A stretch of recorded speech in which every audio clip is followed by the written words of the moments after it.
Social media ഇനി ആര് ഭരിക്കും? ഒരു സൈഡ് കൺവിൻസിങ് സ്റ്റാർ, മറ്റൊരു സൈഡ് വാഴപ്പാട്ട്.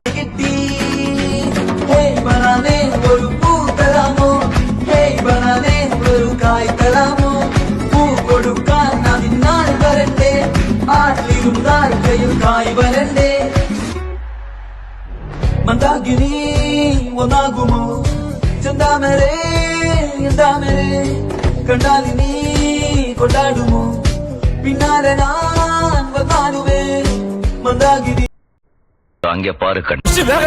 ജോർജ് കുട്ടി എന്താ ഒന്നും പറയാൻ സമയമല്ല. പോലീസ് സ്വയരക്ഷയ്ക്ക് വേണ്ടിയല്ലേ നമുക്ക് പോലീസിനോട് പറയാം. പോലീസിനോട് നീ പറഞ്ഞ് മനസ്സിലാക്ക്. ഞാൻ വക്കീലുമായിട്ട് വരാം. ജോർജ് കുട്ടി ഒന്നും വിചാരിക്കില്ലേ മക്കളെ, നമ്മളോടൊന്നും തോന്നേടാ. നിന്റെ പെങ്ങളെ കെട്ടി ബോംബെയിൽ എത്തിച്ച് ഒരു മാർവാടിക്ക് കാഴ്ചവെച്ചപ്പോ ലക്ഷങ്ങളായി ഈ കൈകളിൽ വീണത്. ലക്ഷങ്ങൾ. ചുരുക്കി പറഞ്ഞാൽ ഈ രണ്ടുപേരാണ് ഇന്നലെയും ഇന്നുമായി സോഷ്യൽ മീഡിയയിൽ നിറഞ്ഞു നിൽക്കുന്നത്. ഇവർ രണ്ടുപേരെ സംബന്ധിച്ചിടത്തോളം ഒരുപാട് സാമ്യങ്ങളുമുണ്ട്.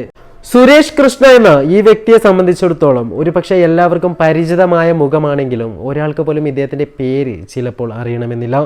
അത്രയ്ക്കും ഒരുപാട് സിനിമകളിലൊക്കെ തന്നെ ഇവർ അഭിനയിച്ചിട്ടുണ്ടെങ്കിലും ഇവരുടെ സ്വഭാവ ഗുണം കൊണ്ട് തന്നെ ആയിരിക്കും പലപ്പോഴും ജനങ്ങൾക്കിടയിലൂടെ അത്രയ്ക്കും പോപ്പുലറായ പേരായി മാറാൻ ഇദ്ദേഹത്തെ കൊണ്ട് സാധിച്ചിട്ടില്ല.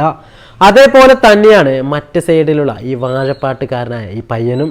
ഒരുപക്ഷെ ഇവൻ ഒരുപാട് ദിവസങ്ങളായി പാട്ടും മറ്റു കാര്യങ്ങളുമായി പല പരിപാടികൾക്ക് പോവാറുണ്ടെങ്കിൽ പോലും ഇതുവരെയും ഇതുപോലൊരു സൗഭാഗ്യം തൻ്റെ ജീവിതത്തിൽ ഉണ്ടായിട്ടില്ല എന്നതും യാഥാർത്ഥ്യമാണ്. ഒരു പാട്ട് കാരണം ഒരു മനുഷ്യന് എത്രമാത്രം ഉയരങ്ങളിലേക്ക് എത്താൻ സാധിക്കും എന്നതിൻ്റെ യഥാർത്ഥ ഉദാഹരണമായിരുന്നു ഈ പയ്യൻ. ഒരുപക്ഷെ ഒരു ദിവസം കൊണ്ട് ഇദ്ദേഹത്തിൻ്റെ പാട്ടുകൾ കേട്ടത് ഒരുപാട് മില്യൺ ആളുകളാണ്. എല്ലാവരും അത്ഭുതപ്പെടുകയും വീണ്ടും വീണ്ടും അത് കേൾക്കാൻ ആഗ്രഹിക്കുകയും ചെയ്തു. ഒരുപക്ഷെ ആ സിനിമയിൽ ഇതുപോലൊരു പാട്ടുണ്ട് എന്ന കാര്യം പോലും ആളുകൾക്ക് അറിഞ്ഞത് ഇവൻ ഈ പാട്ട് പാടിയപ്പോൾ എന്നതാണ് യാഥാർത്ഥ്യം. എല്ലാവരും കേറിവ എന്ന റിയാസ് ഖാൻ ഡയലോഗ് പോലെ തന്നെയാണ് ഈ കൺവിൻസിങ് സ്റ്റാറിൻ്റെയും അവസ്ഥ.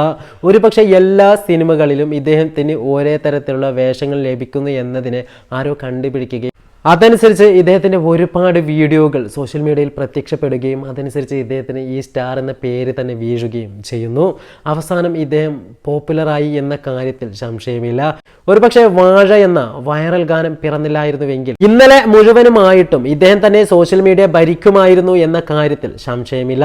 സുരേഷ് കൃഷ്ണ എന്ന് പറയുന്ന ഈ മനുഷ്യനെ സംബന്ധിച്ചിടത്തോളം സിനിമകളിൽ മുഴുവനും വില്ലൻ വേഷമാണ് ചെയ്യുന്നതെങ്കിലും അതല്ലെങ്കിൽ ചതിയന്മാരുടെ വേഷമാണ് ചെയ്യുന്നതെങ്കിലും ജീവിതത്തിൽ യഥാർത്ഥ ജെന്റിൽമാൻ തന്നെയാണ് ഈ മനുഷ്യൻ.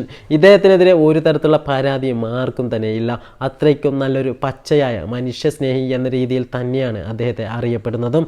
എന്തു തന്നെയായാലും ഈ കൺവിൻസിങ് സ്റ്റാർ എന്ന മോഡലിൽ ഒരുപാട് ട്രോളുകളാണ് ഇന്നലത്തെ ദിവസം തന്നെ സോഷ്യൽ മീഡിയയിൽ നിറഞ്ഞത്.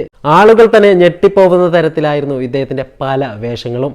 ശരിക്കും ആലോചിച്ചാൽ എല്ലാവരും തന്നെ ഞെട്ടിപ്പോവും. കാരണം അത്രയ്ക്കും ചതിയാണ് ഇദ്ദേഹത്തിന് എല്ലാ റോളുകളിലും നിറഞ്ഞു നിൽക്കുന്നത്. അതിൽ ഏറ്റവും കൂടുതൽ ഹിറ്റടിച്ചതാവട്ടെ പോലീസിന് നിങ്ങൾ പറഞ്ഞ് മനസ്സിലാക്കുക, ഞാൻ വക്കീലുമായിട്ട് വരാം എന്ന് പറഞ്ഞായിരുന്നു ഇദ്ദേഹം ആദ്യം മുങ്ങിയത്. ഒരുപക്ഷെ ഇതാണ് ഏറ്റവും പോപ്പുലറായ ഡയലോഗും. എന്തു തന്നെയായാലും ഈ വേഷം മലയാള സിനിമയിൽ ഏറ്റവും കൂടുതൽ ചെയ്തിട്ടുള്ളത് തീർച്ചയായിട്ടും വിജയകുമാർ എന്ന മനുഷ്യനായിരുന്നു. പക്ഷേ അദ്ദേഹത്തിനെക്കാട്ടിയും കൂടുതൽ ഇങ്ങനെയുടെ കളിയിൽ കുറച്ചും കൂടി കോമഡി വരുന്നത് കൊണ്ടായിരിക്കാം ഇദ്ദേഹത്തെ തന്നെ കൺവിൻസിങ് സ്റ്റാറായി തിരഞ്ഞെടുത്തത്.